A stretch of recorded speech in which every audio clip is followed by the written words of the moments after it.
We want to solve this triangle, and to do so, we need to find all of the angle measurements and all of the side measurements.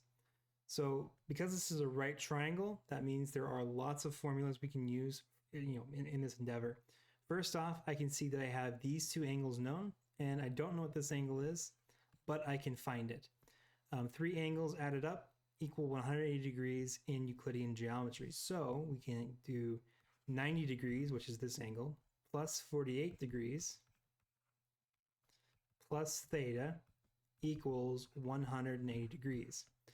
So adding these two up gives me 138, right? Yeah, plus theta. And now I can just subtract the 138 and I will get theta. So that's of course going to give me theta equal to 42 degrees. So this is 42 degrees. I can use right triangle trig to find this side length here. And I can use it for either of these angle measurements. It's always a good idea to start with what's given to you. So 48 has been given to you in the very beginning of the problem, and 10.4 is also given. So I'm going to use these two measurements to find this one. This is my x, so I'm going to look at SOHCAHTOA, and I have the angle, so sine, cosine, tangent. I have the side opposite the angle, and I want the side adjacent. So I'm going to use tangent here. So I know that tangent 48 equals opposite, which is 10.4, over adjacent, which is x. Solving for x, I'm going to multiply by x, then divide by tangent 48. It's going to give me 10.4 over tangent of 48.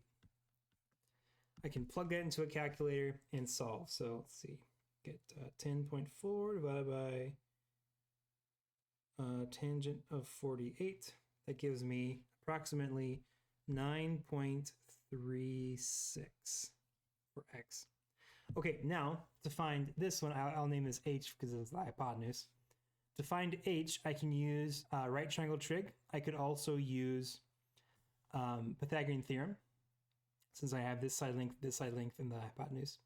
I'm going to use right triangle trig, however, because I was given 48 and given 10.4.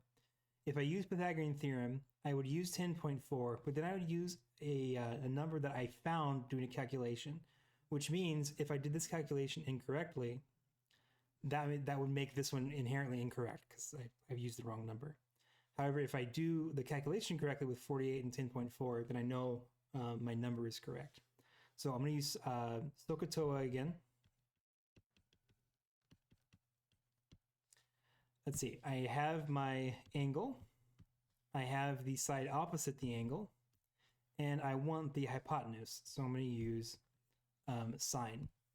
So sine 48 equals opposite, which is 10.4, over adjacent, or no, over hypotenuse, which we don't know. Okay, once again, I need to solve for h, so I'm going to multiply h over, then divide by sine 48. I'm going to get 10.4 divided by sine 48. And then plugging that into a calculator, 10.4 divided by sine 48. That gives me approximately 13.99. And now I know all the side lengths. I have 10.4, 9.36, 13.99, and I know all of the angle measurements. This, of course, is 90 degrees. So this triangle is completely solved.